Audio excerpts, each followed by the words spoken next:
இந்த கரை பக்கடா. அதாவது இன்னைக்கு யாருங்க வச்சுக்கிற கொடுவா தவிர்த்து பாருங்க. இது பார்த்தா இருக்கும். நம்ம வச்சுக்கிற கொடுவா நல்லா இருக்கும். நம்ம வெட்டத்துக்கு நல்லா இருக்கும். இது அவங்களுக்கு நல்லா வசதியாக இருக்கும் போல கொடுவா. அதே போல் நம்ம தான் இது வச்சு வச்சு கழிப்போம். ஆனால் அவங்க எப்படி நம்ம கழிக்கிறாங்க.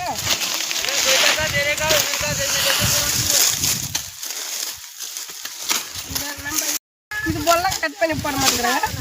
அப்படியே வச்சு வச்சுட்டு போகிறாங்க.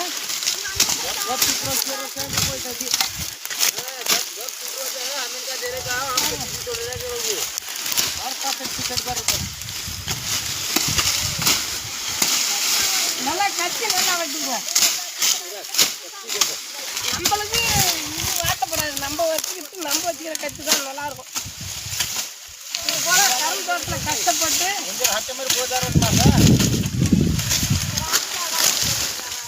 அவங்க எப்படி வெட்டி போடுறாங்க. அவர் அண்ணன் எப்படி வெட்டி போடுறாங்க. இது நம்ம இப்படி தான் வச்சு போட்டுருக்கோம். நமக்கு இப்படி தான் தெரியும். அவங்க எல்லாமே நம்மளால வெட்ட முடியாது. அதே போல் அவங்க இது போல் சின்ன சின்ன கரும்பை எடுத்து போட மாட்டாங்க. இது போல் சின்ன சின்ன கரும்பை எடுத்து போட மாட்டாங்க. சின்ன கரும்பை எடுத்து போடுறோம். அவங்க நல்லா நீட்டாக கட்ட மாட்டோம். அதே போல் அவங்க இப்படி கட் பண்ணி இப்படி போடுறாங்க. வேறு இதெல்லாம் போட மாட்டாங்க. இதெல்லாம் அவங்க போட மாட்டாங்க.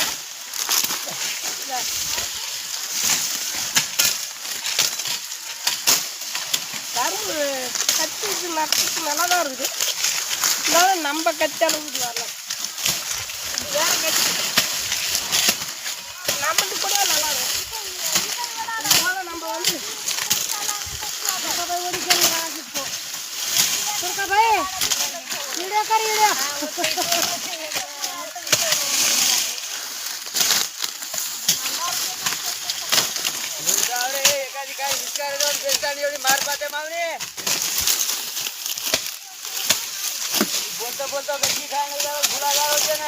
இப்போ நம்ம கட்டில் தீட்டுற மாதிரி இவங்க இந்த கத்தியை தீட்ட மாட்டாங்க.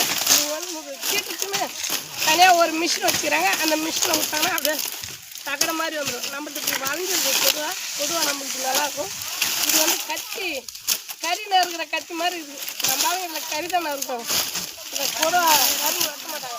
ஆனால் அவங்களுக்கு இது சௌகரியமாக இருக்குது அப்படின்ட்டு வெட்டாங்க. அதே போல் இவங்க சின்ன சின்ன கருலாம் இது போல் புல்லாகிற கரும்பு போட மாட்டாங்க. எப்படியோ ஒன்று இவங்க வரலனாலும் ஒரு 30 ஏக்கரா நம்மள காலியாக இருக்காது.